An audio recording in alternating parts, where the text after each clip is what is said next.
Hello and welcome to my channel.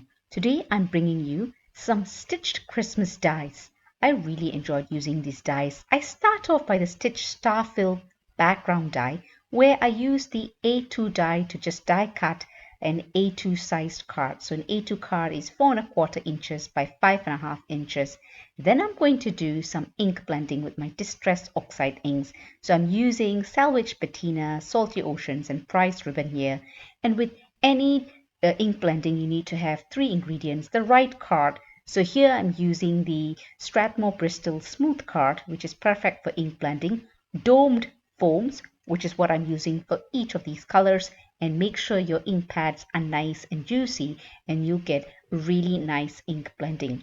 Whenever there's a background, even when I'm die cutting for stitching purposes, I like to do some ink blending. You can do it without ink blending by using either a white card, plain colored card, or even a patterned card, but I decided to do some ink blending here with some blues and blue-green teals, if you like. Salvage Patina is a bit of a teal. And once I've done that, I let it dry. Because it's an oxide ink, when I say dry, it gets slightly drier, so it's not so wet. So probably leave it for about an hour or so, and then you can do the die cutting. Because the second part of the die is perfect. It's going to fit on this A2 size cut perfectly, and you will get all the holes that is die cut into this panel so you can do your stitching. So I'm putting some best ever craft tape so that it doesn't move when I put it through my die cutting machine. And when I put it through the die cutting machine, it cuts so beautifully. You can remove all the little holes, all the little die cuts in the holes, or you can just start sewing immediately. I like to kind of remove all the little die cuts so it's easy and nice to do my stitching later on.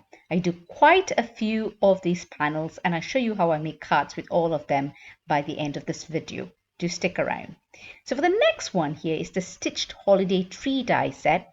This is got quite a few dies here, as you can see. So it's a 3-layered tree, Christmas tree, and I use slightly different greens to die cut it. So this is colored paper here, and I'm doing the trim with some metallic silver card as well as some white shiny card. I think it's slightly shimmery, this white card. So you can layer them like that. You can put some gems inside it, or I end up putting some red metallic card in the little centers there. When applying glue onto thin die cuts, it's best to just put liquid glue and just dot it really quickly. You get little dots on it, and then just to ensure you don't smudge it, you can place it onto a scrap piece of paper, remove all the excess glue before you place it onto where you want to place it. This glue dries clear, so it's not really a problem, but I like to have it quite neat, and then you put the trim at the bottom of each of the layers, and it's really pretty. So I end up doing that for all 3 layers, and then I assemble another Christmas tree, which is a different color here, and I'll show you how I do some stitching as well. So this is the top of the Christmas tree, which is the star. I've done that with gold and also silver metallic card. So it's just gold and silver with beige. And then I'm going to do some stitching with gold metallic thread. I really like this set. It's really simple. You can do stitching or not do stitching. It's totally up to you. I use the DMC metallic gold embroidery thread, which is quite thin, and it's easy to do your stitching. You can either use a tapestry needle size 22 or 24 to do this stitching. I use a tapestry needle size 24.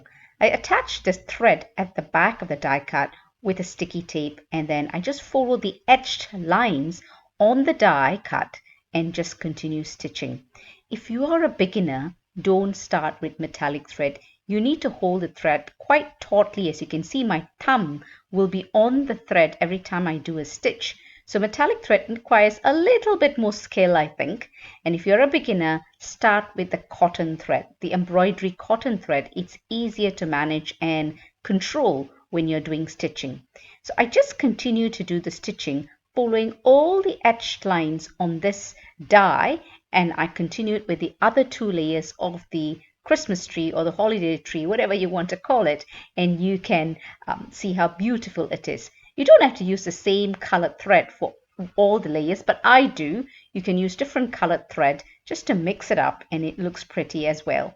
This is a set that you can use for a long time to come, for many Christmases, because you can be very versatile in how you put this together. The ways I show you in this video is just one of the few ways. You can be really creative and come up with many ways, because you can have different colored threads. You can either stitch on it or not stitch. You can have different colored layers. You can do ink blending. You know, it's just so much you can do with it. And with the top layer, I'm just showing you it's a lot simpler. There's not much stitching because obviously it's the smallest of the 3 layers of the holiday tree or the Christmas tree. And if you put too thick a thread, you're going to struggle to put all of that thread through one hole at the top of the triangle. So you want to make sure if you're using the 6-strand thread, you only use about 3 strands at the most. If not, you might end up tearing the die cut. So once you've got all of them stitched and the trims in place, you can start assembling the tree. I use liquid glue. Just put some liquid glue at the top of each of the layers and just attach them. Pretty simple. The thing is with this tree, it's so simple. You don't have to do too much when you assemble the card. As you will see, I've just got the background and then I just put the tree on it. It is pretty simple and pretty elegant as well. And this topper, you can put it behind or in the front of the tree. It's up to you. You'll see in one of the cards I put it behind, and this card here I'm putting it at the front. Either way, it is pretty. Now that I've completed the assembly of this tree, I'm going to show you how I put the card together. So this is the Starfilled background, which I didn't do any stitching. I just die cut it, and I'm just placing it flat onto the front of an A2 card with liquid glue. The thing about liquid glue, it gives you time to adjust the panel onto the card front. And because there's few layers here, the top part of the foam tape is 2 millimeters. The foam tape on the second layer is 1 millimeter. And the final foam tape on the final layer, it's not a foam tape, it's just double-sided tape. Because of the different depths of these cards, I decided to make sure it's flat on the card. So I'm putting slightly different sticky tapes at the behind of this die cut. So it's nice and flat when you place it onto the front of the card. And this sentiment is from a better press plate from a little while ago. I've done all my sentiments. If you look at my YouTube videos, you'll see that I like to do sentiment in advance. And then when I create cards, I have them on hand. Next, I'm going to do some stitching on the background, the Starfilled background. So I'm using variegated DMC thread here. This is a 6-strand thread, and I'm only going to use 3 strands. So when you remove the strands, remember to remove them one by one. If you try and remove all 3 together, you will knot the thread and you will waste your thread.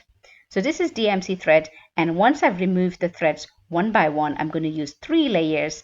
Use needle, a DMC tapestry needle size 24. You can use 22 as well, but I use size 24, and I'm going to start the stitching. Per usual, I will attach the thread at the back of the die cut with some sticky tape. Again, there are etched lines on the front of the die cut. You just need to follow the etched lines.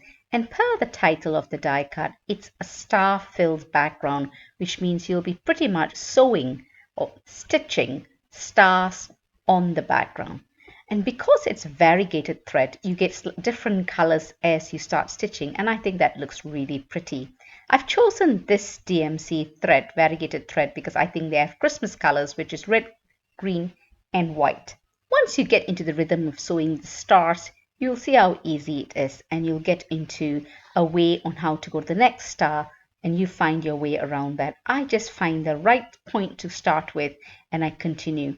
You could even sew a different colors or a gradation of colors for each row of the stars. It's something I didn't do, but it's something that actually is worth a try. I think that would look a little pretty as well, but because I'm using variegated thread here, I didn't see the need to change the colors because within one row of the stars, I've got quite a few different colors already. As you can see here, I'm using cotton thread, and I don't have to hold on to each stitch. It's so easy to do this with non-metallic thread. Cotton thread is the way to go if you are a beginner and if you want easy stitching. Metallic thread is pretty, but it takes a little bit more effort. My personal view anyway. So I just continue stitching, and this is great. Once you've got a background legs to stitch, you can listen to an audiobook, watch your favorite television program, or catch up on your telly and just stitch away.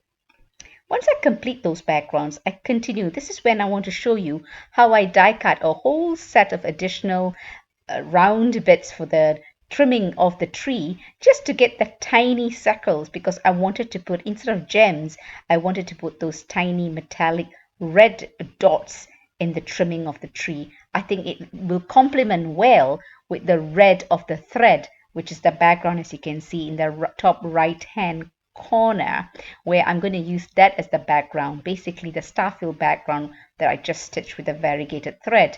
So I just wanted to add a bit of red there so it goes with the background. So here you can see I put the topper behind the tree, and I think it looks pretty. Not too much color because of the white background, even though the colorful thread is used. So I'm attaching the panel here with some foam strips onto the front of a light green A2 card, so that I can then attach the stitch tree as well as the sentiment. Pretty straightforward. Again, not much fuss when you've got a lovely background, a beautiful tree, and all you need is a sentiment to complete the card. I hope you give this stitching die a try, because it's really fun to do. You can stitch, you don't have to stitch, and you know you can use this die for many Christmases to come. Now here I've got the final set, which is the Stitched String Lights die set. And what I'm doing here is I've attached the frame of each of those lights with the stitching element, and I've die cut it with different colored card. I'm using silver metallic thread here. I do like my metallic thread, and it's because it's handy on my table. I'm using quite a bit of metallic thread. So I'm using silver metallic thread here for each of those lights. Easy enough to do, same concept. I'm using the same tapestry size needle, 24. Stick the start of the thread at the back of the die cut with sticky tape. Follow the etched lines and just stitch away. And once you've hit the bit that you need, you complete it, put the thread at the back and finish it off with some sticky tape as well. I really hope you enjoyed this video. If you do, please give it a thumbs up and consider subscribing. And when you do subscribe, remember to press that notification bell so you're alerted when new videos are uploaded. I do lots of Spellbinders videos, whether it's their core release collection like this one or their Spellbinders club kits. So I hope you check out all of the videos in my YouTube channel, Angela Brennan Creations.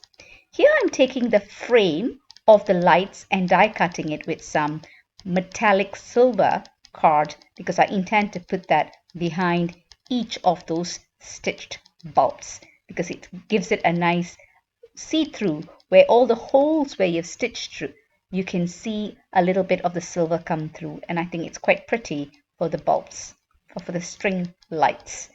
So what I'm doing now is attaching the top of the lights, which I've used green, because what I remember is growing up in Malaysia, all of our lights have got green, because we've got green trees usually, and I'm using green as the base of the top of the bulbs as well as the string.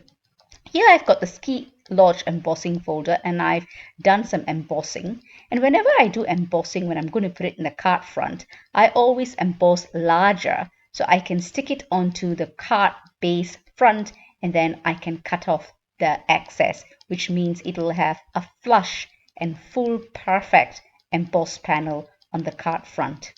Per usual, I'm just dotting all of the glue onto the thin die cut, and I'm placing it onto the front of the embossed panel, and I do the same for the second time, and I'm going to attach each of those lights onto the string. Now I do put a 1mm foam tape behind each of these die cut and stitched lights, because I think it gives it a little bit of a dimension. So I'm just trying to see how I want to arrange these string lights, and I'm going to go ahead and attach them. I think they look really pretty. You can either do them monochromatic colors, all in white, or you can even do them colorful this way. I personally like to have colors on my Christmas tree, so I do like colorful lights. I know some of there are just like white lights. That's pretty as well. So it's really up to you. This is another versatile set. I also show you next how I do the string lights without any stitching. So if you don't like stitching, this set can be used as well. Here I'm attaching a foam strip onto the back of my curvy sentiment. Again, all of my Christmas sentiments, as I mentioned, I have it all available to put onto card fronts as and when I complete a card. And I think that's a really handy way to do it rather than having to stop and do any kind of glimmering or hot foiling. So I think it's really, really handy to get that organized, your sentiments. I used a slightly shimmery card on the embossed panel, and you can see that come through. I think it looks really pretty with the lights. Here is the star-filled background, which I did in gold and white thread, and I just put a simple Happy New Year. I do add additional die cuts of white poinsettias, and you'll see that at the end of the video. This is another old holiday floral swag 3D embossing folder, which again I embossed onto a larger card and I stuck it or attached it onto the front of an A6 card here. This A6 card measures 10.5 centimeters by 14.8 centimeters, which is a very common card size in the UK, and I attach the Christmas tree, the stitched Christmas tree. And because you got a lovely background and such an elegant Christmas tree, you just need to add a sentiment and that's you done. I love making cards like this because you put all the effort into the ornament and then you got a really simple background to bring it to the front. And here I'm going to use the stitched string light die set and not do any stitching. So I've die cut. I just wanted to show you how you can die cut all of this, put it onto a darker background card. So I'm using red here and I'm using all white lights. So, or the beige lights here. I like to put a couple of strings here because if you really look at a string lights, it's just not one string. You've got a couple of bits of string together, and I thought that kind of emulates that look of it. And again here, I've put my 1mm foam tape at the back of each of the lights, and I'm going to attach it. So I thought I'll put it at an angle, and that looks really pretty. Sometimes darker backgrounds, they do bring out the elements of the card because we're so used to going immediately for a light background. I just thought I'm going to use a dark background here, and this sentiment here is what I would call hot foiling with the negative hot foil. I do keep all my hot foils. I don't waste any of them, and I do some negative hot foiling, and you can see how I do that in some of my videos and on my YouTube channel, Angela Brennan Creations. Here I've just done the circle, just the circles, and done stitching on them. I'm going to use them like baubles instead of like lights. So I'm going to just die cut them in a few different colors with a dark background and stick them with some metallic thread. So it's like hanging from the ceiling, if you like. I do like to hang baubles on my ceiling during festive seasons. I know it's a bit of a pain. My husband gets annoyed because it does mark the ceiling sometimes, but I think it looks really pretty. So I'm just going to attach metallic thread, put some sticky double-sided sticky tape behind each of these baubles or circular stitched elements, and then let it go right to the top of the card. Once I'm done with that, I'm going to take just sticky tape and just attach it to the top of the card because I'm going to put a little strip of card at the top of this card base to hide all of that sticky tape. I'm just going to use the same colored card as the background and just give it some dimension to show it's right at the top of the card. It's a very simple pattern, this card. It's a very basic and simple pattern, but I just thought it's quite pretty to use them as baubles as well. I do love baubles. If you've seen some of my Christmas cards, when it comes to baubles, I go a little bit over the top. So I just cut off all the excess thread, and here's my strip that I've put, again, a very, very thin foam tape. So I'm going to cover all of that cello tape or sticky tape at the top. So then you've got a really pretty, simple pattern or composition of the string lights, but not used as lights, but used as baubles. So these sets are quite versatile, and you can even use any different shape of baubles. I've just stuck with the circular ones here because that's what came with this set.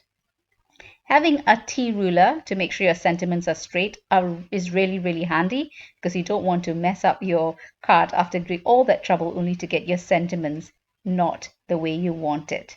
I'm just adding some gold embellishments here to the center of each of these baubles from Spellbinders, and there you go, the card is complete. So do try darker backgrounds. Here are all the finished cards, and I hope you really enjoyed the video and would give these stitching dies a go. I've got all of the products used listed in the description below, so do check it out. All of these dies are available at Spellbinders, and I've got the links below for your ease of reference. Thank you so much for stopping by and staying till the end of the video to watch it.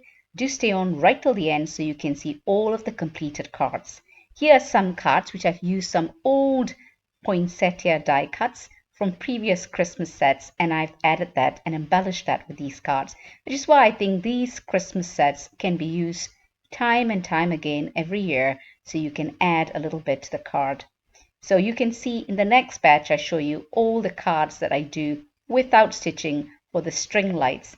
This one is the one card that I've done stitching. Well, actually the bauble I did some stitching as well, but you can do these cards.